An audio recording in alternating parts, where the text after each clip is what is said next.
The bell above the bakery door chimed softly as Robert Mitchell stepped inside with his daughter Emma.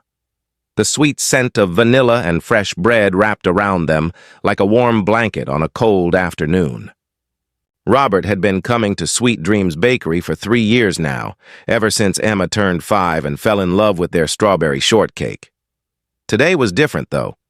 Today, his hands trembled slightly as he approached the glass display case where rows of beautiful cakes sat like edible works of art. Emma pressed her small face against the cool glass, her eyes wide with wonder at the frosted confections decorated with delicate flowers and ribbons. "Daddy, look at that one," Emma whispered, pointing to a modest vanilla cake with pink rosettes. "It's perfect." Robert's heart squeezed in his chest.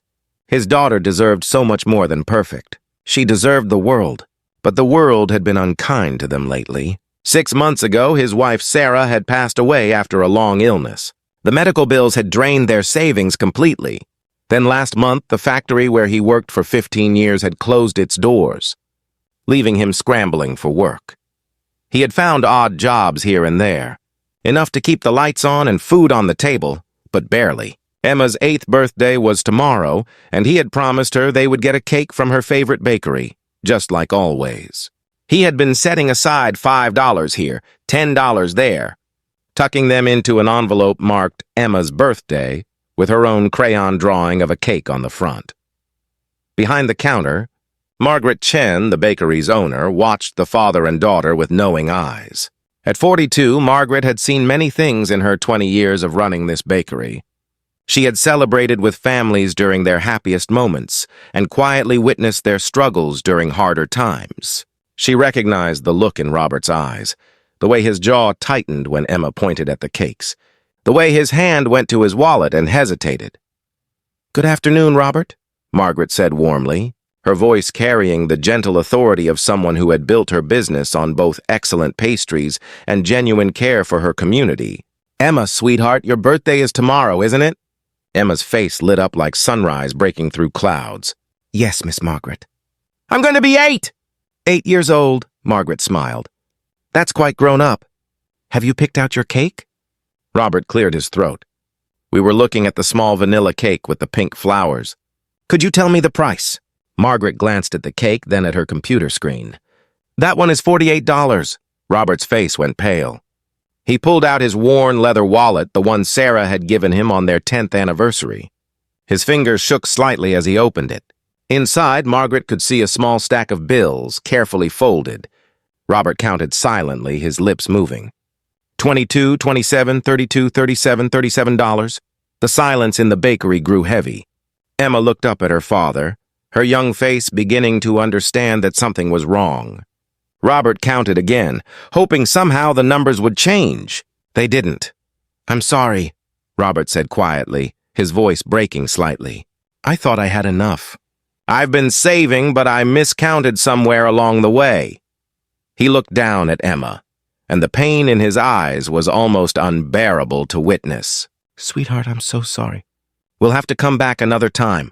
"It's okay, Daddy," Emma said quickly, though her voice wavered and tears pooled in her eyes.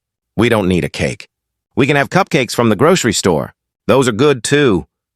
Margaret watched as Robert knelt down to his daughter's level, taking her small hands in his larger, work-roughened ones. "You deserve a real birthday cake, Emma. Your mother would have wanted you to have one. I promised you, and I broke my promise." "You didn't break it, Daddy," Emma said, and now the tears were sliding down her cheeks. "You tried so hard." "I know you did." In that moment, Margaret made a decision.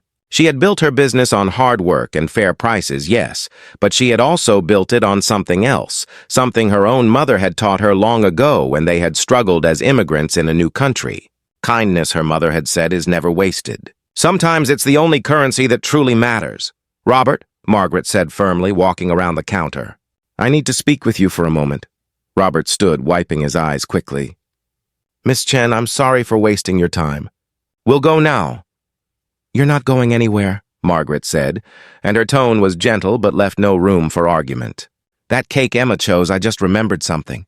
We're running a special promotion this week for loyal customers. You've been coming here for 3 years, haven't you? Robert nodded, confused. Then you qualify for our birthday discount. That cake is actually $35 for families like yours. Will that work? Robert stared at her. Miss Chen, I don't think there's any promotion like that. There is now, Margaret said simply, meeting his eyes. $35. Take it or leave it. For a long moment, Robert just stood there. Then his shoulders began to shake, and tears rolled down his face. Why would you do this? He whispered.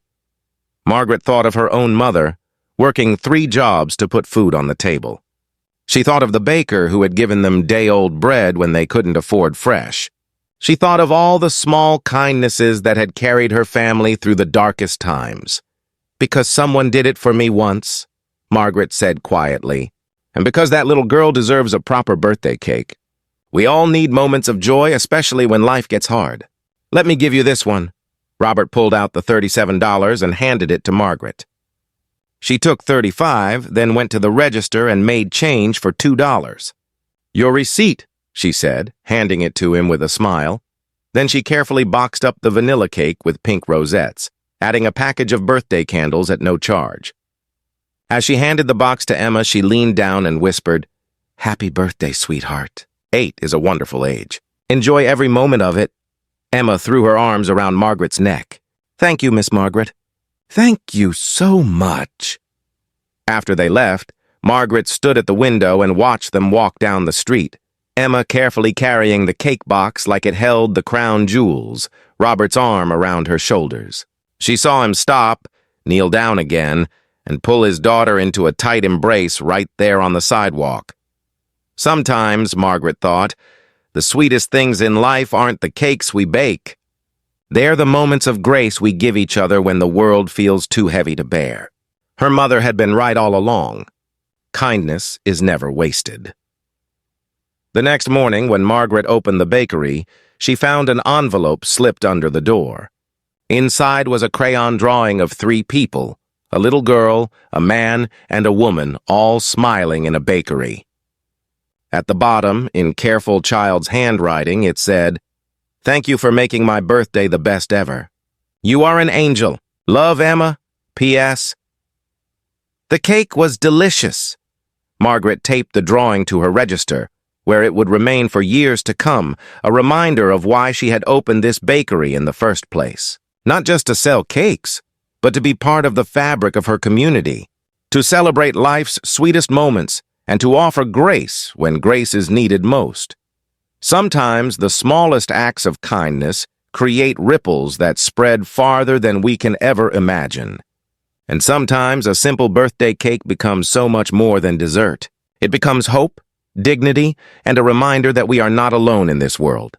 If this story touched your heart, please take a moment to like, share, and subscribe to hear more stories about everyday kindness and human connection. Leave a comment below telling us about a time someone showed you unexpected kindness. Your story might inspire someone else who needs hope today.